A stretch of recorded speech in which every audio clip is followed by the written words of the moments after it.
दिल्ली में एमसीडी को लेकर आम आदमी पार्टी और बीजेपी के बीच तनातनी कोई नई बात तो नहीं, लेकिन आम आदमी पार्टी के प्रवक्ता सौरभ भारद्वाज ने प्रेस कॉन्फ्रेंस की एक सीरीज बना भाजपा शासित एमसीडी के खिलाफ मोर्चा खोल दिया है। आज भी आम आदमी पार्टी के मुख्यालय पर प्रेस कॉन्फ्रेंस कर सौरभ भारद्वाज ने भाजपा शासित एमसीडी पर भ्रष्टाचार और जमीन पर अवैध कब्जे समेत कई गंभीर आरोप लगाए। क्या कुछ कहा सौरभ भारद्वाज ने, सुनिए टाइमिट कैपिटल की इस खास रिपोर्ट में। आपने अभी एमसीडी के ऊपर कई तरह के एक आरोप लगाए, प्रेस कॉन्फ्रेंस कर आपने पूरा समझाया कि किस तरह से एमसीडी के अंदर भाजपा का पूरा एक तरीके से भ्रष्टाचार चल रहा है। सर, बीजेपी भी कहीं कहीं जगह पर आपने देखे होंगे पोस्टर्स लगा रही है और उसमें एक आंकड़ा मुझे याद नहीं, लेकिन जो हमारे नज़रों के सामने आए थे उसमें सवाल कर रही है कि 3,000-6,000 करोड़ रुपए बकाया आम आदमी पार्टी या केजरीवाल सरकार कब देगी। क्या अमाउंट है सर वो, क्या किस चीज़ की, वो कौन सा पैसा है? देखिए, ऐसा कोई पैसा नहीं है, ये काल्पनिक फिगर बनाई गई है ताकि वो अपनी नाकामियों को किसी और के ऊपर चिपका सके। वो कई बार दिल्ली हाई कोर्ट जा चुके हैं और हर बार हाई कोर्ट ने उनको कहा है कि आप अपने लोगों की तनख्वाह दीजिए। दिल्ली सरकार को जितना पैसा उनको देना है उससे ज़्यादा पैसा जो है दिल्ली सरकार उन्हें दे चुकी है। अब उनको अपना जो है फाइनेंशियल मैनेजमेंट ठीक करके अपनी करप्शन की लूप होल्स को प्लग इन करके उसको मैनेज करना पड़ेगा। अच्छा सर, हम लोग गए थे, हमने कुछ एमसीडी के डॉक्टर्स की रिपोर्ट्स कवर की थी, नर्सिस की रिपोर्ट्स कवर की थी, सबके सब स्ट्राइक पे जाना पड़ा। उसके बाद नॉन पेमेंट का उनको इशूज़ था, महीनों से पेमेंट नहीं आ रहा था।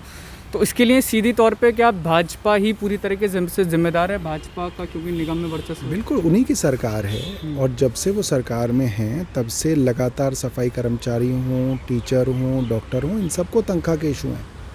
आज भी तनख्वाहों जो हैं कई डिपार्टमेंट्स के अंदर इन्होंने तनख्वाहें नहीं दी हैं। ये कारण है इसका। ठीक है सर, बहुत बहुत धन्यवाद।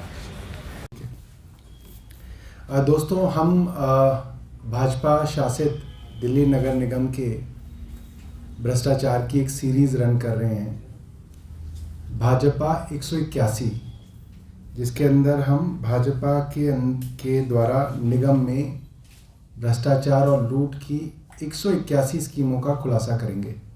तो आज इस सीरीज़ के अंदर लूट की स्कीम नंबर 6,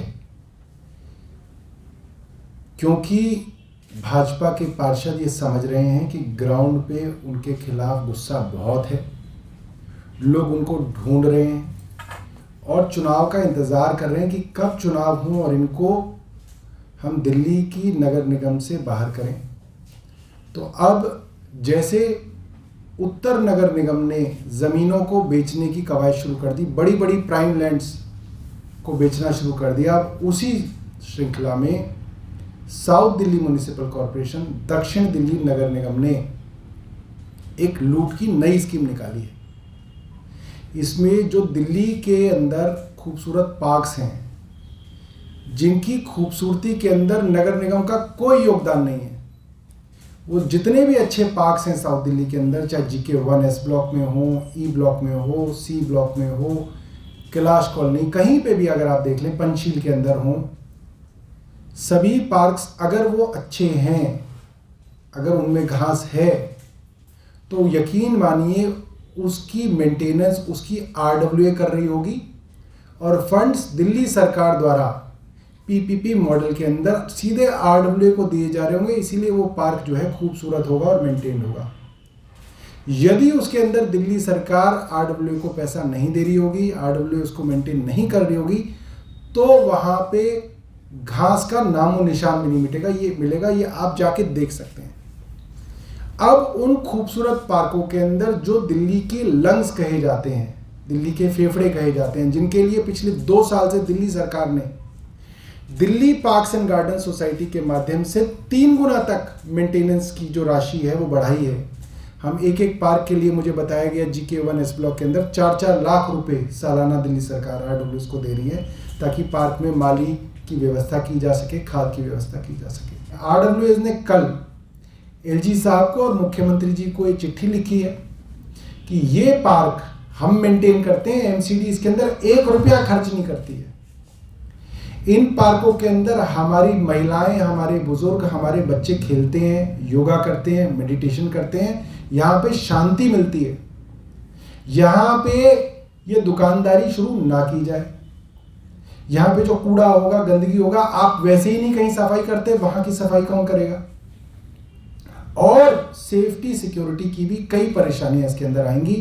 सिर्फ और सिर्फ लूट के उद्देश्य से एमसीडी के पार्षद इस स्कीम को लाए हैं और हम इस स्कीम का पूरा विरोध करते हैं। ये सिर्फ और सिर्फ लूट के उद्देश्य से लाई गई है। ये मार्केट्स के अंदर खुल्लम खुल्ला कब्जे करा सकते हैं, तो आप सोचिए दिल्ली के अंदर जो पॉश कॉलोनी के पार्कों में किस तरीके से कब्जों करने की लूटमार भाजपा के पार्षद करेंगे। इसलिए हम इसका पूरी तरह से विरोध करते हैं।